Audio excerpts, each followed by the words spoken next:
오늘 본문은 우리가 잘 알고 있는 하나님께서 마른 뼈로 여호와의 군대를 만들어내시는 사건입니다. 오늘 우리가 보았던 37장의 말씀은 두 가지로 구분이 되어 우리가 읽었던 14절까지의 앞부분은 그 마른 뼈 환상에 대해서 이야기를 하고요. 그리고 15절부터 마지막 절까지는 하나님의 약속의 말씀이 결국에는 그 이스라엘의 회복이다. 북이스라엘과 남유다가 하나가 된다는 그 회복의 예언의 말씀입니다. 우리가 예레미야서에서도 보고 예가서에서도 보고 에스겔서 앞부분에서도 보듯이 이 예언의 말씀을 듣기에는 이 상황이 참 절망적인 상황들입니다. 이스라엘 백성들이 바벨론 포로로 끌려갑니다. 나라를 잃고 어떤 민족적인 정체성도 다 잃어버린 상태, 다 흩어져 있는 상태죠.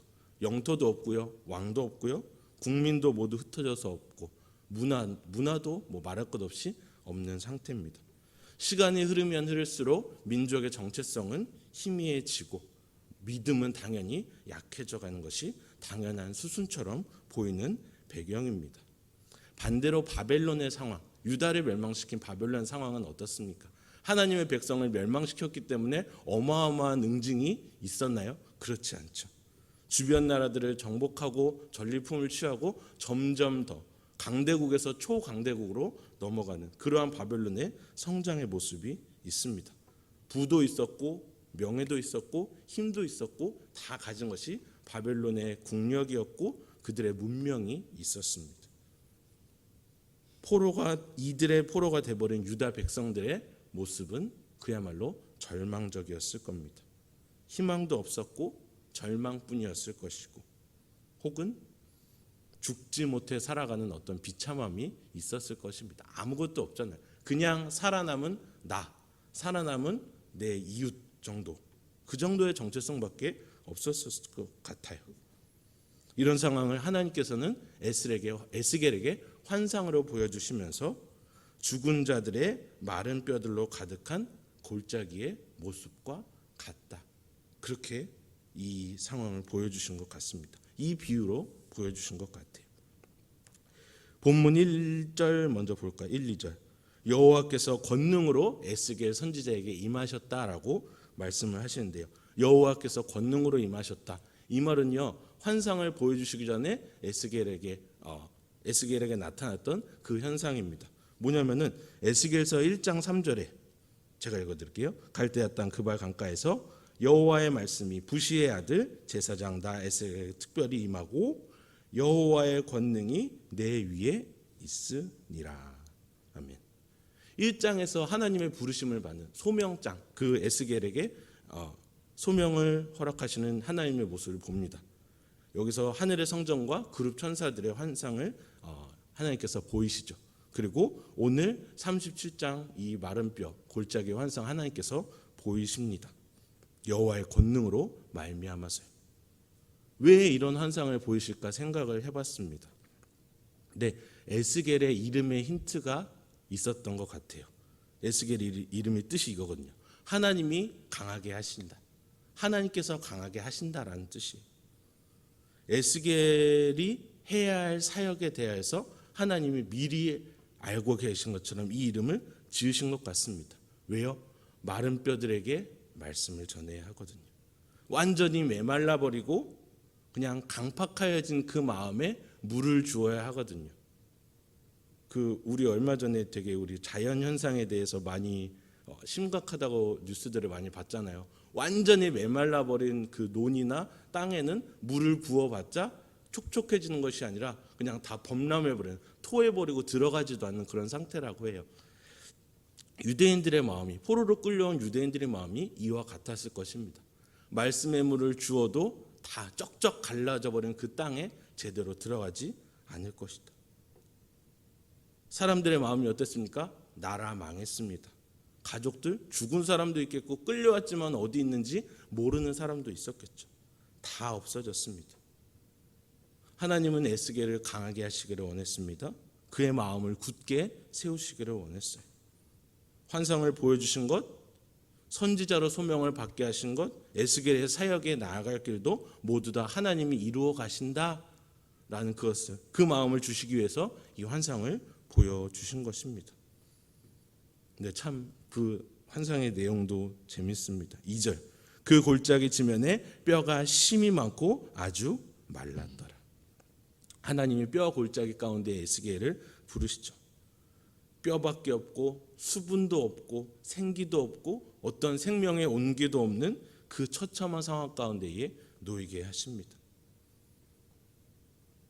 그리고 하나님 물으십니다. 인자야, 이 뼈들이 능히 살 수 있겠느냐?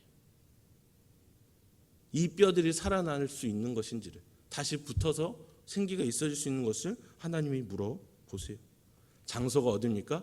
무덤도 아니에요. 중환자실도 아니고 병실도 아니고 그냥 메말라버린, 바람 불면 날아가 버릴 것 같은 그런 안타까운 상황도 아니죠. 그냥 죽음의 자리입니다. 언제 죽었는지 모르는 그 뼈들이 가득한 골짜기에서 주님이 물으십니다. 이 뼈들이 능히 살 수 있겠느냐? 무엇이라고 대답할 수 있겠습니까? 믿습니다. 에스겔의 대답은 이랬습니다. 주 여호와여, 주께서 아시나이다. 저는 지혜롭고 믿음 있는 대답이라고 묵상을 했어요. 근데 어떤 주석가들은 이거는 확신 없는 대답이다, 연약한 에스겔의 마음을 대변하는 그런 표현이다, 뭐 이런 해석도 있더라고요. 근데 저는 지혜 있고 믿음 있는 대답이라고 이렇게 생각했습니다. 왜냐하면은 이 비슷한 거를 우리가 신약에서 찾을 수 있잖아요. 예수님을 저주하고 3번 부인했던 베드로가 주님을 다시 만나서 주님께서 시몬에게 다시 물을 때에 이와 같은 대답이 있잖아요. 예수님이 요한의 아들 시몬아, 내가 나를 사랑하느냐 물으실 때에 베드로가 뭐라고 대답합니까? 예, 주님, 당신만이 아십니다. 내가 주님을 사랑하는 줄을 주님이 아시나이다 하는 그 고백이 있지 않았습니까? 주님이 아십니다. 에스겔은 그렇게 믿음으로 대답했던 것이죠. 하나님께서 그것이 어떻게 될지 아시는 분이시고 주님이 원하시면 그게 살아나는 게 가능하리라 믿었었던 선지자의 모습입니다. 죽은 자를 살리시는 하나님의 능력을 선지자가 거기서 믿음으로 고백한 것이죠. 아무런 희망이 없는 상황에서 하나님은 선지자에게 희망을 보여주십니다. 그리고 그 여호와의 말씀, 희망의 말씀을 내가 대언하라, 그 뼈들에게 선포하라 라고 명령하시는 것이죠. 보세요. 그러면은 그 대언할 말씀, 명령할 말씀이 4절, 5절, 6절에 있습니다. 4절에 보시면 여호와의 말씀을 들으라 라고 하는 거죠. 그 뼈들이요. 그리고 5절에 여호와께서 생기로 너희에게 들어가게 하겠다, 그 말씀이요. 6절 너희 위에 힘줄을 두고 살을 입히고 가죽을 덮고 너희 속에 생기를 두어 살게 하겠다. 그러면 어떻게 된다는 거예요? 너희가 나를 여호와인 줄 알리라, 알 것이라 라고 하는 것이죠. 은혜로 받아들이기에는 딱 이 이성적인 현실적인 문제가 있습니다. 마른 뼈들에게 여호와의 말씀을 전한다고 해서 마른 뼈들이 살아날 수 있다는 것? 거기는 어떤 시체도 아니고요, 썩어진 부패된 어떤 그런 시신도 아니고 그냥 뼈다귀밖에 없어요. 귀의 형체도 없어요. 하나님께서 이 세상을 어떻게 창조하셨습니까? 거룩하신 하나님의 말씀으로 창조하셨죠. 거룩하시고 능력 있는 하나님의 말씀은 그 말씀 자체가 능력이 되는 줄을 믿습니다. 마른 뼈들에게 생기가 들어가서 살아나게 하는 것을, 그 말씀을 대언하여서 이 일이 일어나는 것을 선지자에게 보이십니다. 이 뼈 저 뼈가 들어맞아서 서로 연결이 되고 힘줄이 생기고 살이 오르며 가죽이 덮여서 생기가 불어넣어지고 살아서 일어서는데 지극히 큰 군대더라.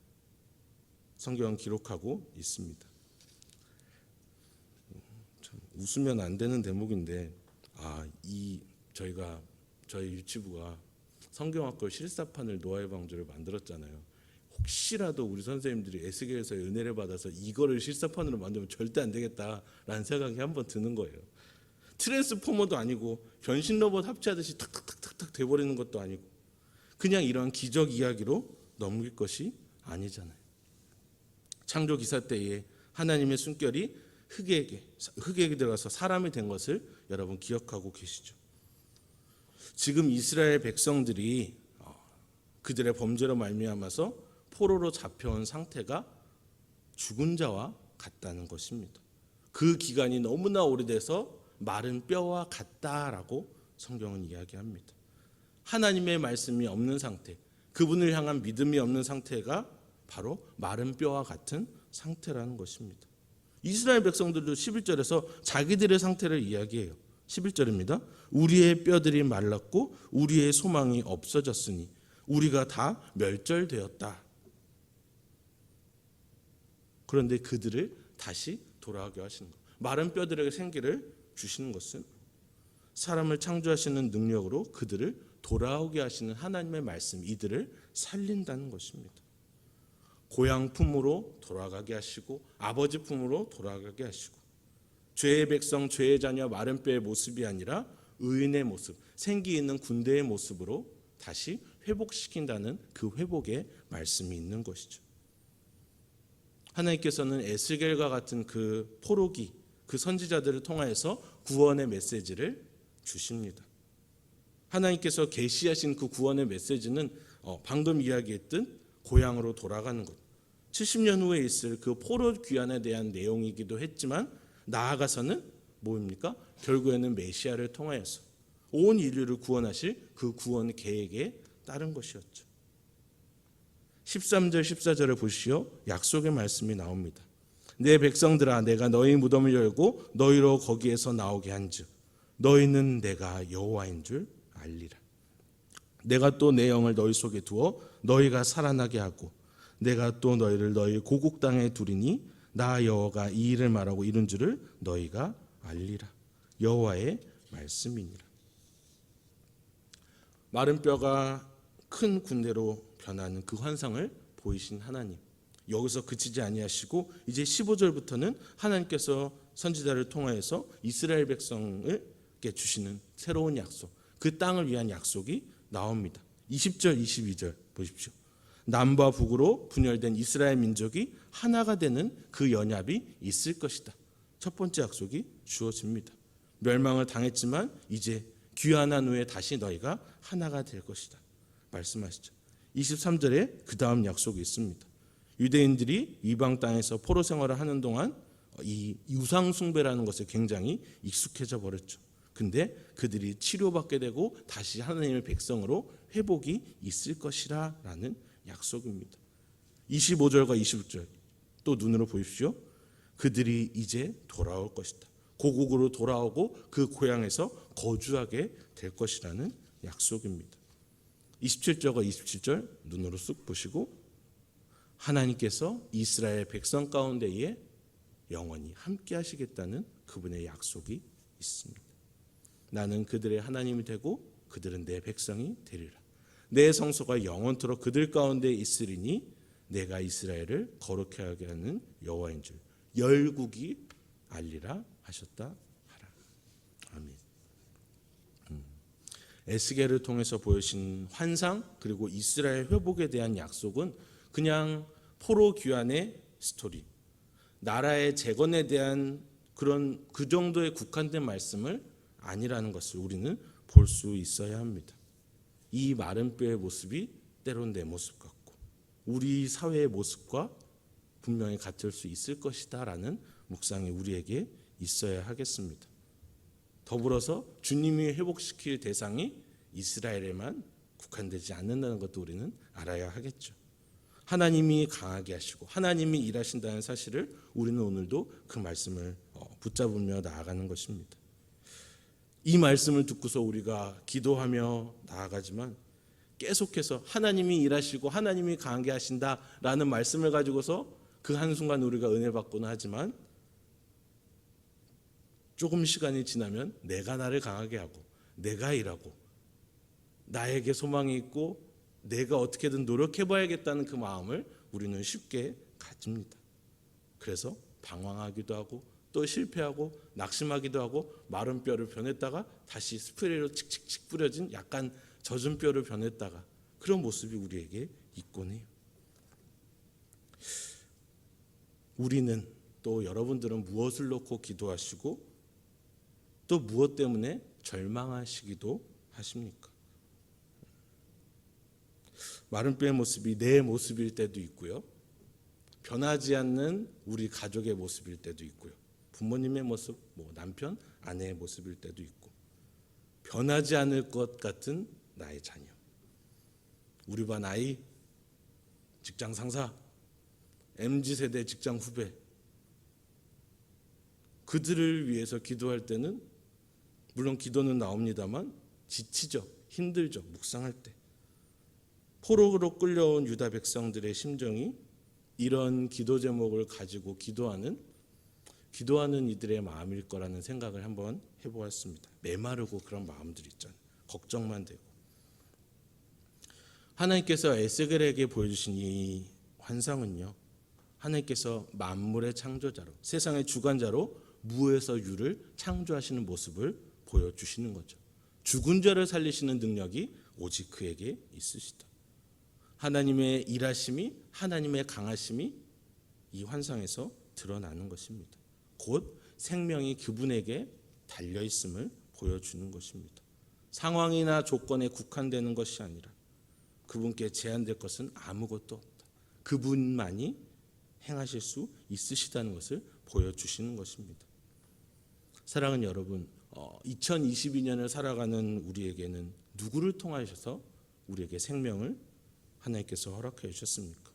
예수 그리스도를 통하여서, 그 십자가 구속의 은혜를 통하여서 시체 같았던 우리, 마른 뼈 같았던 우리에게, 죄 아래 죽었던 우리에게 새 생명을 불어넣어 주신 우리 주님이 계십니다.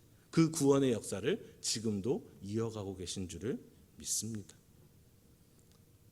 목사님, 설교가 다 비슷비슷하네요 라고 얘기할 수도 있겠습니다. 네, 근데 성경은 그렇잖아요. 우리가 알다시피 성경의 모든 이정표가, 표지판이 생명이신 예수 그리스도를 향해 있습니다. 그 사랑의 표현인 우리에게 보내신 예수 그리스도를 드러내는 것이, 그 책이 바로 하나님의 말씀이 성경이잖아요. 예수님께서 승천하시며 우리에게 보내신 성령님은 어떤 일을 하십니까? 날마다 우리가 예수님을 바라볼 수 있도록 우리를 도우시는 분이시죠. 보호하시고 은혜를 주시는 분이십니다. 교정해 주시고요, 생명이신 예수님을 날마다 바라볼 수 있도록 뒤틀려진 우리의 방향을 바로 잡아주시는 분이십니다. 누가 생명의 근원이신지, 누가 우리를 강하게 하시는 분이신지를 성령이 알도록 하십니다. 우리의 눈을 열어주시고 귀를 열어주시고 입술을 열어주신 분이 바로 우리 주님이신 줄을 믿습니다. 이 아침 기도하실 때에 우리 주님의 일하심을 두고 함께 기도하면 좋겠습니다. 주님, 마른 뼈들을 살리심과 같이 지금도 주님의 말씀으로 서지 못하는 나 자신, 또 내가 기도하는 이들, 전도 대상자들, 우리 자녀들, 우리 가족들, 주님 붙들어 주시옵소서. 오늘의 기도 시간이 더 주님을 의지하며 나아가는 귀한 시간이 되었으면 좋겠습니다.